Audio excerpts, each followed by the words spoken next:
Baik, kelompok empatnya penampilan kedua sudah selesai mempresentasikan, hanya waktunya tersisa 10 menit lagi. Mungkin untuk kelompok tiga dan 3 lanjut ke pertemuan berikutnya ya. Nah, kita refleksi dari penampilan kelompok 4. Untuk prosedur sudah sesuai ya, sudah sesuai. Jadi urutannya dari awal pembukaan, kemudian menyampaikan materi, setelah perkenalan menyampaikan materi, dan sesi tanya jawab berikut dengan sesi lain. Kemudian tadi kendalanya di huruf terlalu kecil, tapi susah untuk baca dan disampaikan ke teman-teman. Nah, tapi ada yang menarik, ada 3 pertanyaan. Pertama, pertanyaannya apakah Megatrust ada kaitannya dengan politik? Tadi jawabannya tidak ada, dan juga kemungkinan bisa saja ada. Kemarin banyak seliweran di media sosial, terutama TikTok, ada generasi muda atau generasi Z, milenial, berkomentar bahwa apakah Megatrust yang digembar-gemborkan sekarang adalah sebuah ya terkait dengan isu politik, atau sebuah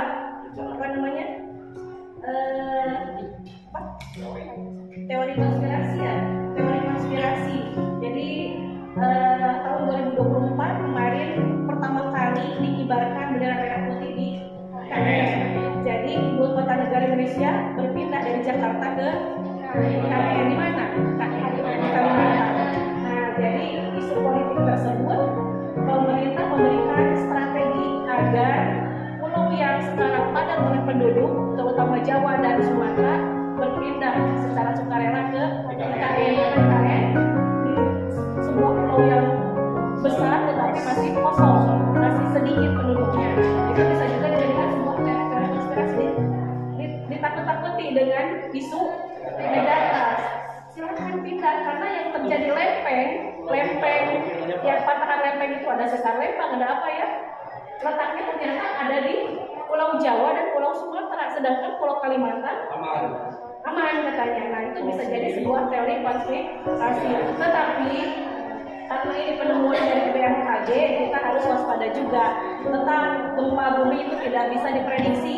Jadi ketika BMKG sudah menetapkan akan terjadi Megatrust, kita sebagai manusia hanya harus waspada dan berhati-hati. Dan ini tadi nyambung dengan pertanyaan ini, bagaimana masyarakat menanggapi hal tersebut agar tidak cemas.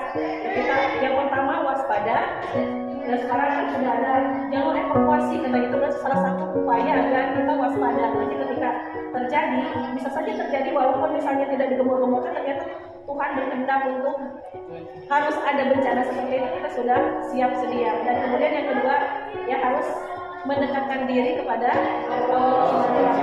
Kita sebagai orang Muslim jangan lupa berdoa dan menyerahkan diri. Jadi kita ridho kapanpun diambil nyawa kita sudah ikhlas.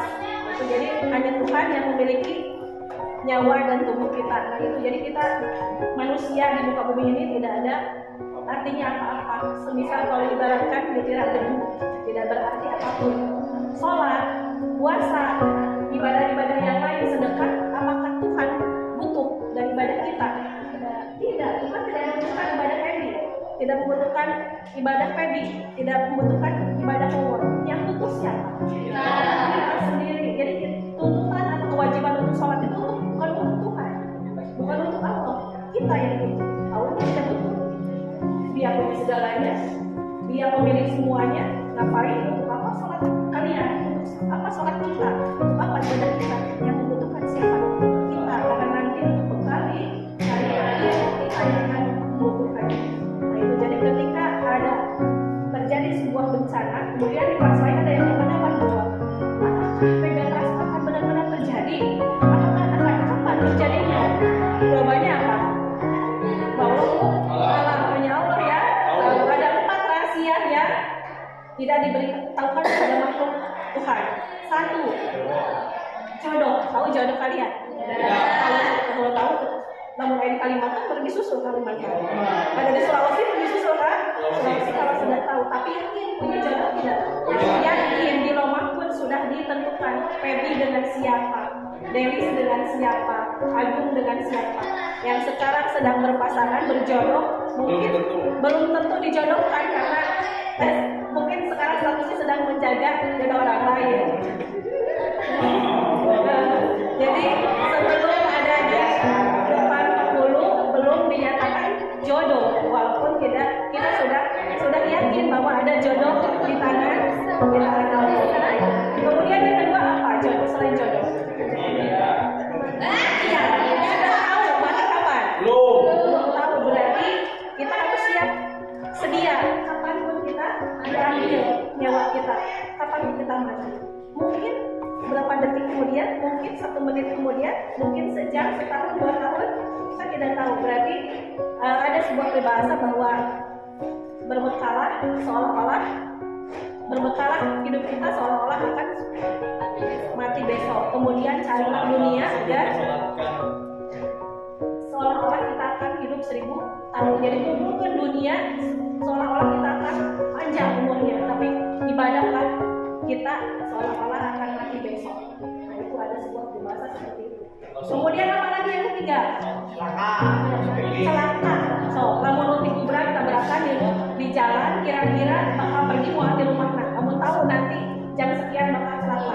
Kita kan yang berdiam diri di rumah. Kemudian yang keempat, ya, jodoh, kematian, musibah dan kebahagiaan rezeki. Nah, berarti tadi Megatrust maksudnya ke musibah, ke celaka. Nah, jadi kalau misalnya celaka ini kategori Megatrust, jadi kita tidak tahu kapan Tuhan akan menurunkan musibah atau kecelakaan bagi umat manusia. Karena kita tidak tahu rahasia 4 rahasia yang disebutkan kata-kata tersebut dari Allah, kita harus waspada, selalu waspada, selalu berbekal diri. Kehidupan kita ini bukan milik kita, tapi milik Allah. Tapi kita yang harus membekali diri sendiri, karena Tuhan tidak membutuhkan ibadah-ibadah kita. Kemudian tadi ya dari ini. Kemudian yang ketiganya ada pertanyaan lagi. Devina tadi lupa lagi. Ya, tanda-tanda tsunami. Memang salah satunya adalah salah satu tandanya adalah gempa bumi. Tidak semua gempa bumi berpotensi tsunami. Biasanya yang berpotensi tsunami dari 7 atau 8 skala besar. Jadi kalau misalnya tsunami-nya hanya gempanya hanya 3 skala Richter, 5 skala Richter kadang tidak berpotensi. Tapi kalau misalnya 7 sampai 9 atau mungkin 10 itu kadang ada pemberitahuan dari pemerintah nanti akan berdampak tsunami. Kemudian ciri-ciri yang umum biasanya kalau gempanya di atas 7 skala Richter nanti gelombang laut akan surut. Kemudian muncul gelombang yang besar yang naik ke daratan sampai beberapa puluh kilometer. Nah, kemudian sebagai contoh uji coba, kalau misalnya kalian datang ke museum di Jakarta, itu ada simulasi gempa bumi yang menimbulkan tsunami. Jadi seolah-olah seperti ini, kalian simpan air dalam sebuah baskom, atau jolang. Kemudian ketika terjadi gempa bumi itu, misalnya ada batu ketika dimasukkan, volume airnya kemana? Bakal keluar. Jadi ketika ada benda lain, atau mungkin kalau di tsunami itu terjadi patahan, si lempengnya kemudian ngebros ke bawah, otomatis air yang di atas ikut ke lempengan yang patahan tadi. Jadi ada rongga yang besar menganga, kemudian air tersulut ke rongga air yang tadi patahan. Kemudian karena ada tenaga di bawah, kemudian air kembali lagi ke daratan. Simulasinya seperti itu, dibuatkan dalam sebuah akuarium. Kemudian ada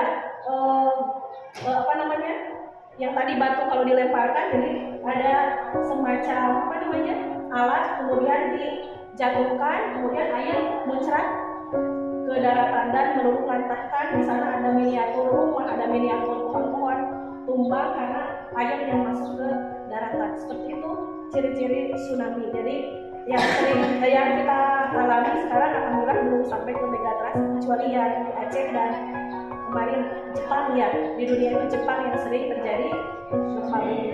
Mudah-mudahan kita selalu dilindungi oleh Allah Subhanahu wa taala dan dijauhkan dari mara bencana. Demikian pertemuan kali ini, kita lanjutkan nanti masih presentasi ya. Kelompok 3 dan kelompok 2 ya, 2 dan 3. Baik, terus untuk kelompok 4.